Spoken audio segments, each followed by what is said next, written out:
ஏன்னா சின்ன கடை பண்ற வரைக்கும் எங்களுக்கு இருந்த பிரச்சனைனா அது ஒரு ஸ்டேஜ் இருந்தது. ஏன்னா நாங்கள் ஆரம்பத்தில் ஒரு 2-3 வருஷம் பண்ணும்போது ஃப்ரான்ச்சைசி மாடல் போகும்போது நம்ம ஒரு 4 lakh பட்ஜெட் சொல்லுவோம், 4 லட்சம்னு சொல்லுவாங்க.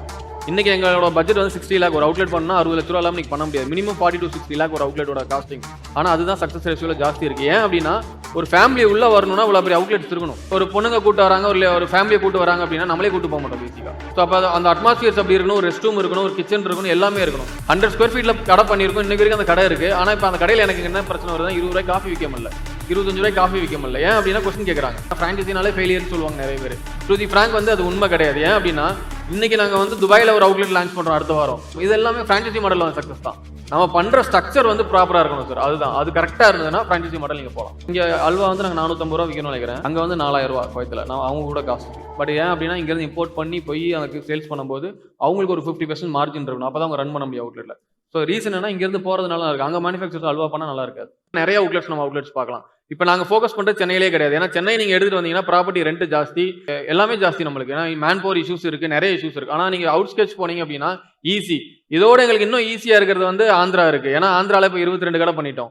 இப்போ ஆந்திராவில் என்ன ப்ராப்ளம்னா இந்த கான்செப்டே கிடையாது. நம்ம விற்கிறது தான் கருப்படி, நம்ம பண்ணுறது தான் பிஸ்னஸ் அப்படின்ற மாதிரி இருக்குது. ஸோ டு தி ஃப்ராங்க் அதான் உண்மை. ஸோ ஏன்னா மார்க்கெட் இன்னைக்கு ரொம்ப வைடாக இருக்குது. இன்னைக்கு தெலுங்கானா, இன்னைக்கு ஹைதராபாத்தில் 2 அவுட்லெட் பண்ணியிருக்கோம். இப்போ ஒரு 6 அவுட்லெட் சைன் பண்ணியிருக்கோம். இது எல்லாமே பார்த்தீங்கன்னா நாங்கள் சின்ன கடை பண்ணுறது இல்லை. ஸ்டேஜுக்கு அப்புறம் நாங்கள் ஒரு 7 அவுட்லெட்ஸ் பண்ணதுக்கப்புறம் ஃப்ரான்ச்சைசி மாடல் ஏன் ஜம்ப் ஆனோம்னா எங்களால் எக்ஸ்டாப்ளிஷ் பண்ண முடியல. ஃபண்டிங் ரொட்டேஷன் ரொம்ப டைட்டாக இருந்தது. ஃப்ரான்ச்சைசி மாடல் பண்ணக்கூடாதுன்னு சொன்னால் அது தப்பு சார். ஏன்னா இன்னைக்கு வேர்ல்டு வைடாக KFC எடுத்துக்கோங்க, மெக்டி எடுத்துக்கோங்க, யார் பண்ணாலுமே ஃப்ரான்ச்சைசி மாடல் தான் பண்ணிட்டு இருக்காங்க. ரீசன் என்ன அப்படின்னா இன்னைக்கு பிஸ்னஸில் ஏன் பெஸ்ட் ஃப்ரான்ச்சைசி மாடல் சொல்கிறேன் அப்படின்னா நாட் ஒன்லி ஃபண்டிங் இஷ்யூஸ், நீங்கள் தாண்டி ஒரு ப்ராப்பர்ட்டி ஈஸியாக நம்மளுக்கு கிடைக்குது. ஏன்னா ஃப்ரான்ச்சைசி மாடல் போகும்போது நான் இறங்கி போய் ஒரு இடத்த போய் தேட முடியாது. ஏன்னா நம்ம என்னதான் டீம் ஆர்கனைஸ் பண்ணி என்னதான் பண்ணாலும் ஃப்ரான்ச்சைசி எடுக்கிறவங்க வந்து லேண்டோடய எனக்கு வராங்க. நல்ல லேண்ட் வச்சிருக்கவங்க நிறைய பேர் எனக்கு ஃப்ரான்ச்சைசி பண்ணிட்டு இருக்காங்க. ஏன்னா இன்னைக்கு சென்னையில் மட்டும் ஒரு 40-42 அவுட்லெட்ஸ் வச்சிருக்கோம்.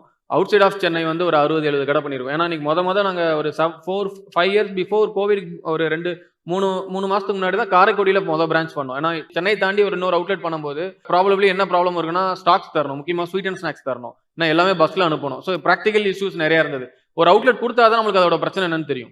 ஸோ வி ஸ்டார்டட் அந்த அவுட்லெட் பண்ண ஆரம்பிச்சோம். ஸோ அது வந்து ஃப்ரான்ச்சைசி மாடல் தான். ஒரு அவுட்லெட் நாங்கள் சக்ஸஸ் பண்ண அப்புறம் என்ன ஆச்சு அப்படின்னா அந்த பெல்ட் அப்படியே கொஞ்சம் பாப்புலர் ஆச்சு. குவைத்தில் வந்து ஃபர்ஸ்ட் பிரான்ச் போடுறோம். போட்டுட்டு ஆக்சுவலாக நாங்கள் இருந்தோம், நானும் மதுசூதனன் சார் இருந்தோம். நாள் வந்து காஃபியெல்லாம் போட்டுட்டோம். என்னன்னா இங்கே வந்து எல்லாருக்குமே தமிழருக்கு எல்லாருக்குமே வந்து கருப்பட்டின்னு என்ன தெரியும். அங்கே போயிட்டு நம்ம போய் கருப்பட்டின்னு என்ன சொல்கிறது, அங்கே இருக்கிறது ஒரு 10% தான் தமிழ் பீப்புள் இருந்தாங்க. சால்மியான்ற இடத்துல அவுட்லெட்ஸ் இருக்குது. 10% பீப்புள் தான் வந்து தமிழ் பீப்புள் இருந்தாங்க. ஸோ அங்கே என்ன இஷ்யூஸ் வந்ததுன்னா நம்மளுக்கு அங்கே போடும்போது 2 இஷ்யூஸ் இருந்தது. ஒன்று வந்து பால், இதே பால் அங்கே இருக்காது. ஆரோக்கியா இங்கே யூஸ் பண்ணுறோம், பசும்பால் யூஸ் பண்ணுறோம், ரெண்டுமே அங்கே கிடைக்காது. அப்போ நாங்கள் என்ன பண்ணோம் அப்படின்னா அங்கே இருக்கிற பால் என்ன பால்னு எல்லாமே அனலைஸ் பண்ணி நம்ம டீம் அனுப்பி முன்னாடியே வந்து எல்லா காஃபி போட்டு பார்த்ததில்ல. இன்னொன்று நீங்கள் இங்கே குடிச்சிட்டு நீங்கள் அங்கே வந்து குடிக்க மாட்டீங்க.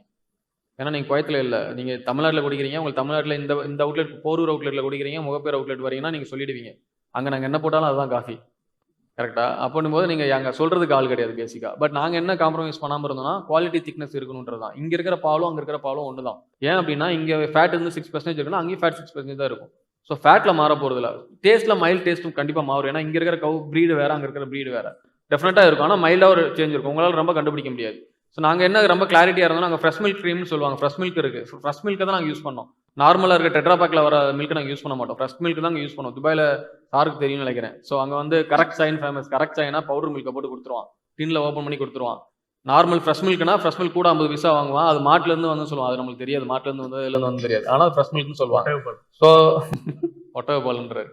ஏன்னா ரீசன் என்ன அப்படின்னா அந்த டேஸ்ட் டிஃபரன்ஸ் தான் இருக்கும். மற்றபடி எல்லாமே இங்கிருந்து இம்போர்ட் பண்ணுறோம். நீங்கள் நாட்டு சக்கரை, கருப்பட்டி எல்லாமே இம்போர்ட் பண்ணுறாங்க. இம்போர்ட் பண்ணுறதுல என்ன பிரச்சனை அப்படின்னா துபாய் மாதிரி கண்ட்ரியில் அவ்வளோ ரெஸ்ட்ரிக்ஷன்ஸ் கிடையாது. அதாவது ஒரு மினிமம் லெவலில் இருக்குது. காசு கொடுத்து அது வேணால் நடந்துடும் வேலை மேக்ஸிமம்.